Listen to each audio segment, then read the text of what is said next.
सुप्रभातम प्यारे बच्चों।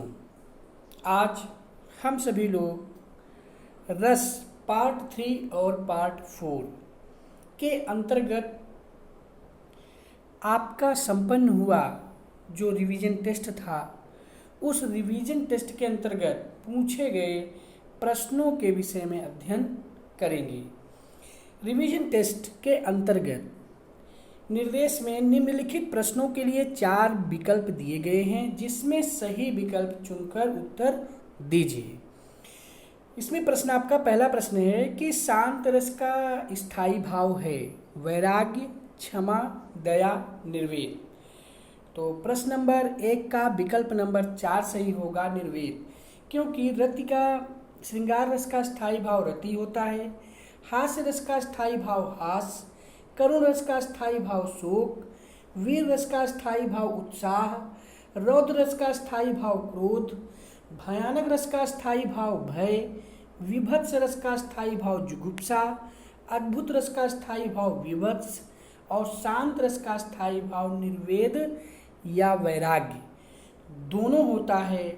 इसलिए आपका प्रश्न नंबर 1 शांत रस का स्थायी भाव है, तो आपका विकल्प नंबर 1 और विकल्प नंबर 4 दोनों ही सही होंगे, क्योंकि शांत रस का स्थायी भाव वैराग्य और निर्वेद दोनों ही होता है। क्योंकि जब सहृदय के हृदय में स्थित संसार की आसरता, वस्तुओं की नश्वरता आदि से चित्त में वैराग्य की जो भावना उत्पन्न होती है, उसी से शांत रस की उत्पत्ति होती है।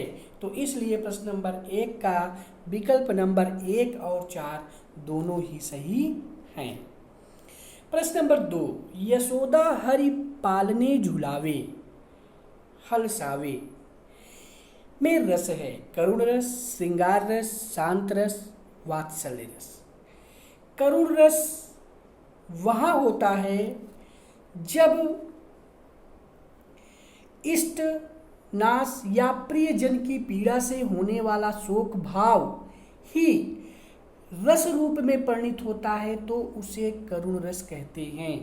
कहने का मतलब है कि जब अपने किसी प्रिय वस्तु की या किसी प्रियजन की के नष्ट होने से या नष्ट होने की आशंका से हमारे मन में जो एक शोक की भावना उत्पन्न होती है, उसे हम करुण रस कहते हैं। जहाँ पति पत्नी, नायक नायिका, स्त्री पुरुष, प्रेमी प्रेमिका के पारस्परिक मिलन या विरह का वर्णन होता है, वहाँ श्रृंगार रस होता है। जहाँ पर इस संसार की वास्तविकता को जानकर संसार की मोह माया से उब कर जब व्यक्ति के मन में वैराग्य की भावना उत्पन्न होती है, तो वहाँ शांत रस होता है। वात्सल्य रस जब पुत्रवत स्नेह की बात जहाँ की जाती है, वहाँ वात्सल्य रस होता है।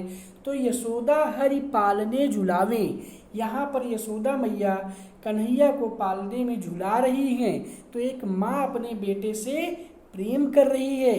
तो माँ जब बेटे से प्रेम करती है या छोटों से जब बड़े प्रेम करते हैं, या पिता पुत्री या पुत्र से प्रेम करता है, गुरु शिष्य से प्रेम करता है, तो ये सभी प्रेम वात्सल्य रस के अंतर्गत आते हैं। इसलिए यशोदा हरि पालने झुलावे में वात्सल्य रस का प्रयोग किया गया है। अतः प्रश्न नंबर 2 का विकल्प नंबर 4 सही है।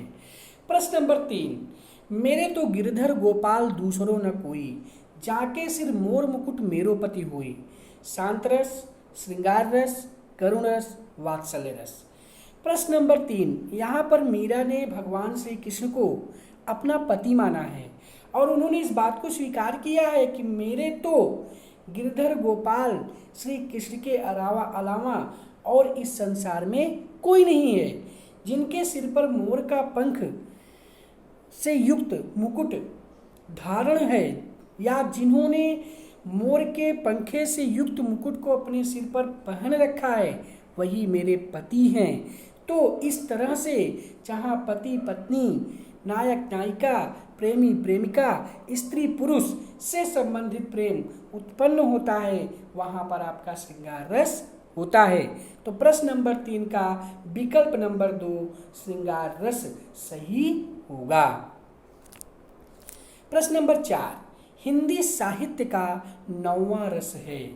वीर रस, रौद्र रस, अद्भुत रस, शांत रस।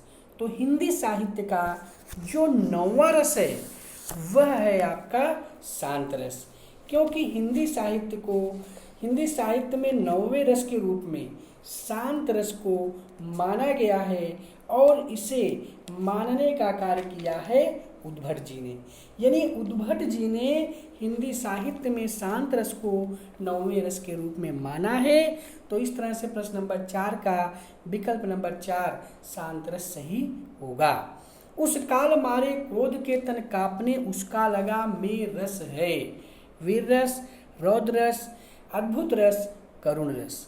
तो आपको जैसा कि पंक्ति में पढ़ने से ही स्पष्ट होता है कि उस काल मारे क्रोध के, क्रोध यह रौद्र रस का स्थायी भाव है। रौद्र रस का स्थायी भाव क्रोध है और क्रोध शब्द के आने मात्र से ही इस पंक्ति में हमें यह ट्रिक मिल जाती है पहचानने के लिए कि इस पंक्ति में रौद्र रस है। तो इस तरह से यहाँ पर प्रश्न नंबर 5 का विकल्प नंबर 2 सही होगा, रौद्र रस।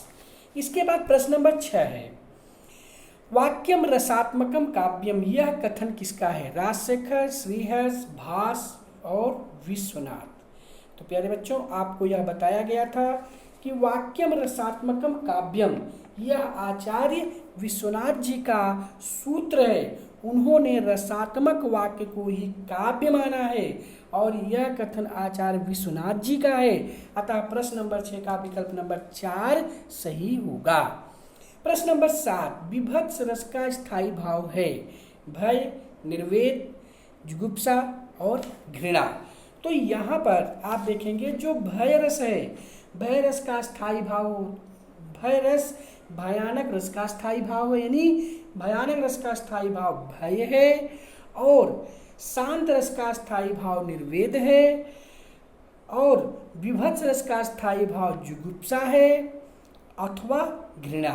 यानी विभत्स रस के 2 स्थायी भाव होते हैं, जुगुप्सा भी होता है और घृणा भी होता है। इस तरह से प्रश्न नंबर 7 का विकल्प नंबर 3 और 4 दोनों ही सही हैं। विभत्स रस का स्थायी भाव है तो हमारा उत्तर होगा जुगुप्सा और घृणा दोनों ही होते हैं, क्योंकि भयानक रस का स्थायी भाव भय है, शांत रस का स्थायी भाव निर्वेद है, विभत्स रस का स्थायी भाव जुगुप्सा या घृणा दोनों है। तो इस तरह से प्रश्न नंबर 7 का विकल्प नंबर 3 और 4 दोनों ही सही होंगे। प्रश्न नंबर 8, मन रे कागज का पुतला, लागे बूंद बिनिस जाए छिन में, गरब करे का इतना। तो प्रश्न नंबर जो 8 है उसमें रस है, यानी मन रे कागज का पुतला, लागे बूंद बिनिस जाए छिन में, गरब करे क्यों इतना में रस है। तो यहाँ आपका भक्ति रस, शांत रस, करुण रस, भयानक रस। तो आपका जो सही उत्तर होगा वह होगा विकल्प नंबर 2 शांत रस, क्योंकि यहाँ पर जो बात कही गई है वह इस संसार की वास्तविकता का ज्ञान हो जाने पर कि यह संसार नश्वर है, यह जो हमारा मन है यह कागज का एक पुतला है और जिस तरह से कागज के एक पृष्ठ पर यदि पानी की बूंद गिर जाती है तो वह गलकर नष्ट हो जाता है, ठीक उसी तरह यह हमारा मन भी कागज के पुतले के समान है, यह क्षण भर में नष्ट हो जाएगा।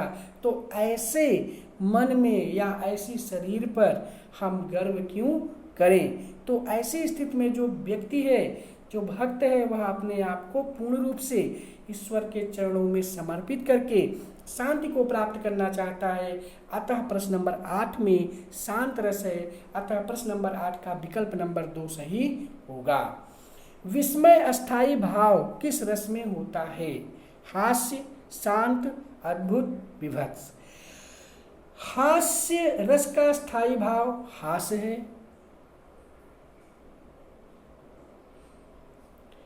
निर्वेद शांत रस का स्थायी भाव निर्वेद है, विस्मय का अस्थायी भाव, अद्भुत रस का स्थायी भाव विस्मय है। तो इस तरह से प्रश्न नंबर 9 का विकल्प नंबर 3 सही होगा, विस्मय अस्थायी भाव अद्भुत रस का है। प्रश्न नंबर 10, एक ओर अजगरहि रखी एक ओर मृगराय, बिकल बटोही बीच ही पर्यो मूर्छा खाए, में रस है भयानक, करुण, शांत, भक्ति। तो यहाँ पर प्रश्न नंबर 10 में विकल्प नंबर 1 अर्थात भयानक रस है, क्योंकि यहाँ पर जो पक्षी है या जो व्यक्ति है वह वृक्ष की एक डाल पर बैठा हुआ है और वह ऊपर की ओर जाना चाहता है, तो अजगर उसे अपना भोजन बनाने के लिए देख रहा है। यदि वह नीचे की ओर उतरना चाहता है तो शेर टकटकी लगाए हुए है। ऐसी स्थिति में उस व्यक्ति या पक्षी के प्राण दोनों तरफ से संकट में है, और ऐसी स्थिति में जब किसी के ऊपर संकट पड़ता है या संकट आता है तो वहाँ निश्चित रूप से भयानक रस अर्थात भय रस की उत्पत्ति होती है। अतः यहाँ पर आपका भयानक रस है। अतः प्रश्न नंबर 10 का विकल्प नंबर 1 सही होगा। विशेष रूप से भावों को प्रकट करते हैं उन्हें कहते हैं विभाव, अनुभाव, संचारी भाव, विभाव, इनमें से कोई नहीं।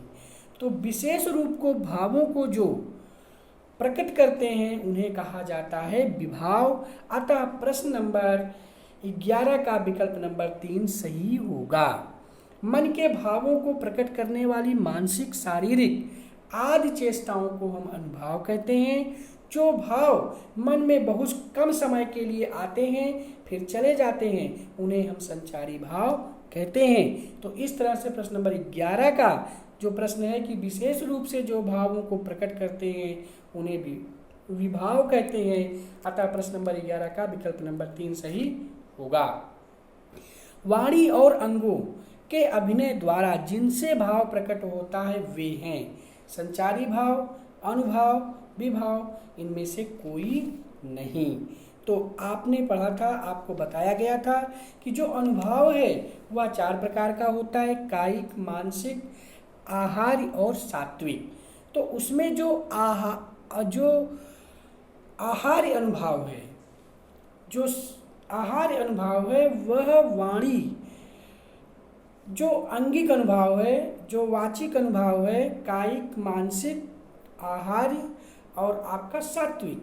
तो उसमें जो वाचिक अनुभाव है वाणी से जिसके द्वारा अभिनंगों का अभिनय किया जाता है वह अनुभाव का एक भेद है। अतः प्रश्न नंबर 12 का विकल्प नंबर 2 सही होगा, अनुभाव। प्रश्न नंबर 13, अनुभाव के कितने भेद होते हैं? 2, 3, 4, 5। तो आरंभ अनुभाव के 4 भेद होते हैं, कायिक अनुभाव, मानसिक अनुभाव, सात्विक अनुभाव और आहार्य अनुभाव। अतः प्रश्न नंबर 13 का विकल्प नंबर 3 सही होगा, 4। प्रश्न नंबर 14 है, वीरों का कैसा हो वसंत में रस है। इस पंक्ति में जैसा कि आप देख रहे हैं वीर रस आया है, और वीर रस के आने मात्र से ही हमें यह समझ जाना है कि इस पंक्ति में वीर रस है। जैसे अगर किसी पंक्ति में क्रोध शब्द आता है तो वहाँ पर आपको समझ जाना चाहिए कि यहाँ पर रौद्र रस है। ठीक उसी तरह से अगर किसी पंक्ति में वीर शब्द आता है तो वहाँ पर हमें यह समझ जाना चाहिए कि यहाँ पर वीर रस है। तो वीरों का कैसा हो बसंत में रस है, शांत रस, वीर रस, भक्ति रस, इनमें से कोई नहीं। तो सही उत्तर होगा वीर रस। प्रश्न नंबर 15, राम को रूप निहारत जानकी कंकन के नग की परछाई। इसमें रस है। तो राम, भगवान श्री राम के रूप को जानकी माता यानी सीता मैया वह अपने कंगन के में जड़ित मणियों के परछाई में देखती हैं। तो यहाँ पर जो है नायक नायिका के अर्थात राम और सीता जी के प्रेम का वर्णन किया गया है। अतः यहाँ पर आपका श्रृंगार रस होगा। तो राम को रूप निहारत जानकी कंकन के नग की परछाई में हास्य रस है, हास्य रस, करुण रस, श्रृंगार रस और शांत रस। तो आपका सही उत्तर होगा श्रृंगार रस। प्रश्न नंबर 15 का विकल्प नंबर 3 सही होगा। प्रश्न नंबर 16 है, श्रृंगार रस का स्थायी भाव है शोक, हास, उत्साह, इनमें से कोई नहीं। तो शोक जो है यह करुण रस का स्थायी भाव है, हास्य रस का स्थायी भाव है, उत्साह वीर रस का स्थायी भाव है। तो इसका मतलब निश्चित रूप से श्रृंगार रस का स्थायी भाव जो होता है वह है रति है, और रति शब्द का यहाँ पर वर्णन नहीं होने के कारण प्रश्न नंबर 16 का विकल्प नंबर 4 इनमें से कोई नहीं सही होगा। प्रश्न नंबर 17 है, आधा पात बबूल का तामे तनिक पिसान, लाल जी करने लगे छठे समासे दान। मतलब कि आधा पात, एक पत्तल में आधा पात बबूल के तामे तनिक पिसान, उसमें थोड़ा सा पिसान है, और छठे समासे जो लाल जी हैं वो दान करने का भी कार्य कर रहे हैं। तो निश्चित रूप से यहाँ पर हंसी का भाव उत्पन्न हो रहा है। और जहाँ पर किसी विचित्र घटना, विचित्र वेशभूषा इत्यादि के कारण हमारे मन में जो हंसी की भावना उत्पन्न होती है, हास्य की भावना उत्पन्न होती है, उसे हम कहते हैं हास्य रस। तो यहाँ पर इस पंक्ति में रस है वीर रस, हास्य रस, करुण रस, शांत रस। तो हमारा प्रश्न नंबर 17 का विकल्प नंबर 2 सही होगा, हास्य रस। प्रश्न नंबर 18 है, जो तुम्हार अनुशासन पावो, कंदुक इव ब्रह्मांड उठाओ, काचो घट डारो फेरी, रोको मेरु मुलुक जिम तोरी। इस प्रश्न में रस है, मतलब यहाँ पर हमें बताना है कि इसमें कौन सा रस है।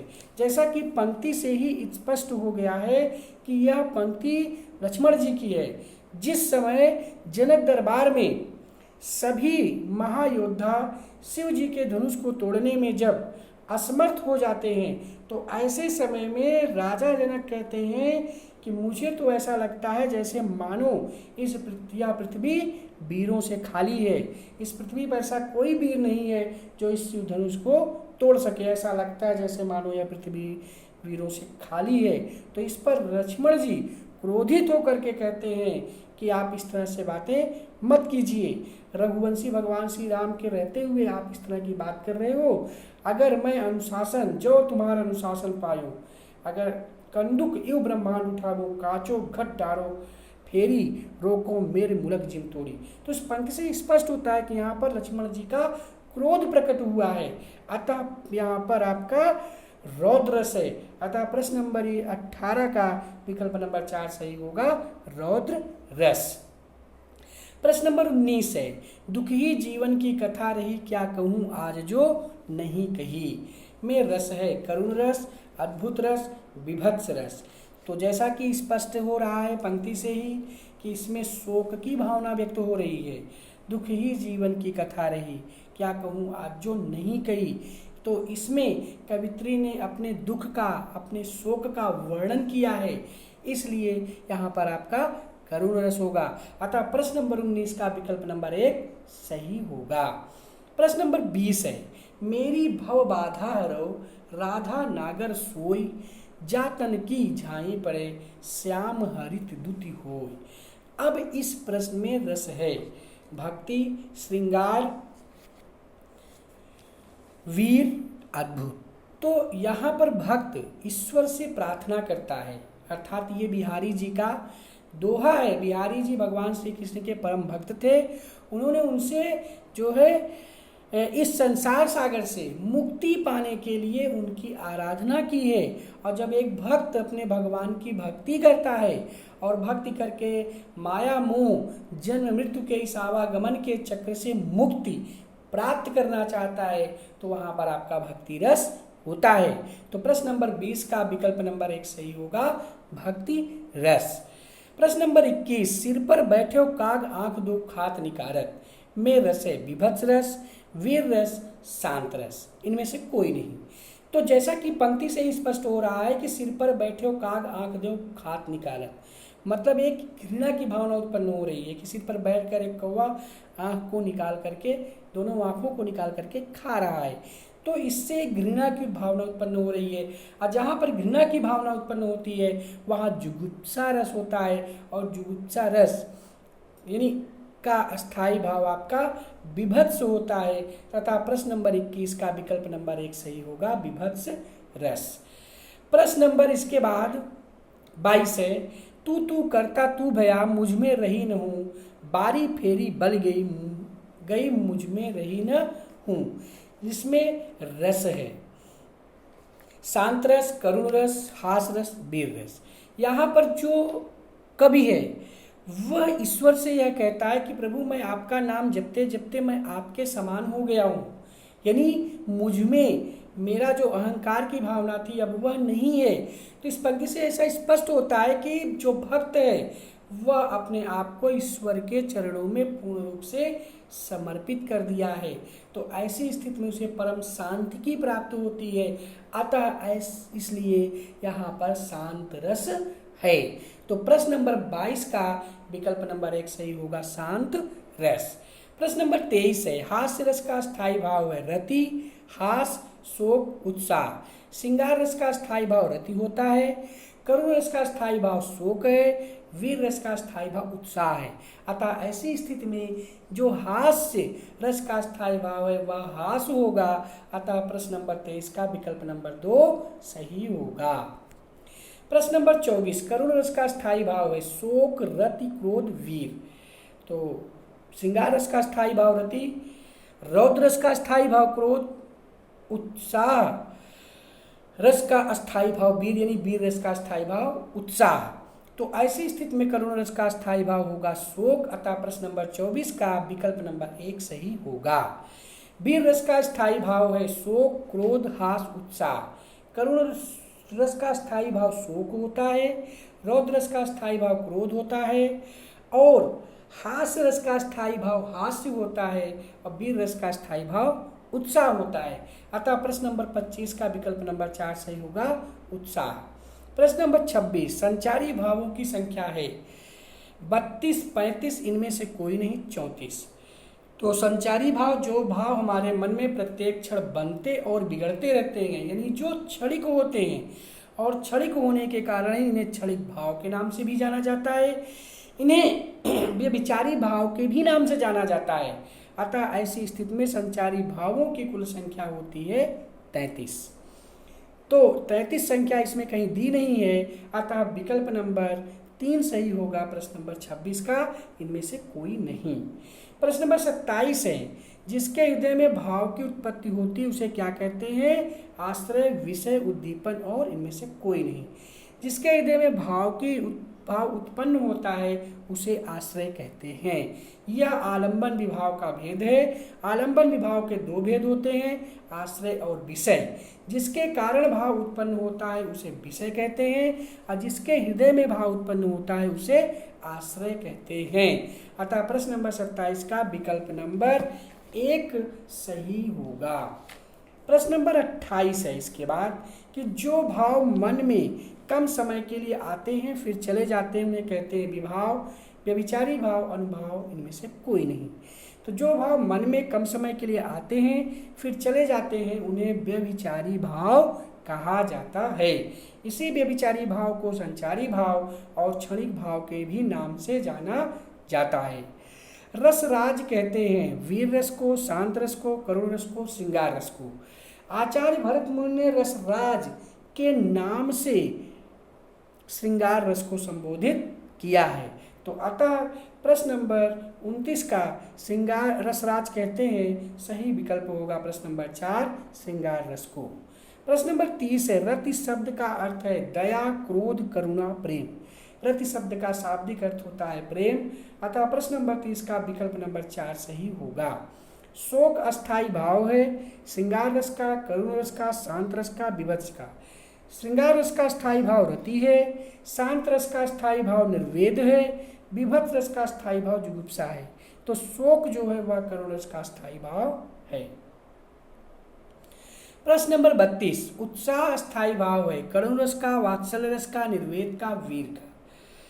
करुण रस का स्थायी भाव शोक, वात्सल्य रस का स्थायी भाव पुत्र विषय की प्रेम या वत्सलता, निर्वेद रस का स्थायी भाव है शांत, यानी शांत रस का स्थायी भाव है निर्वेद।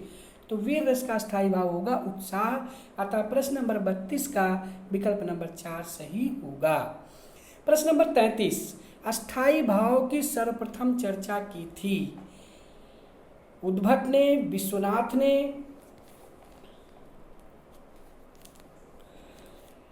भरत मुनि ने, अभिनव गुप्त ने। तो अस्थायी भाव की सर्वप्रथम चर्चा अभिनव गुप्त जी ने की थी। अतः प्रश्न नंबर 33 का विकल्प नंबर 4 सही होगा। प्रश्न नंबर 34, सात्विक अनुभवों की संख्या है 7, 8, 9, 6। सात्विक अनुभव यह अनुभव का चौथा भेद है और सात्विक अनुभव कुल संख्या होती है 8।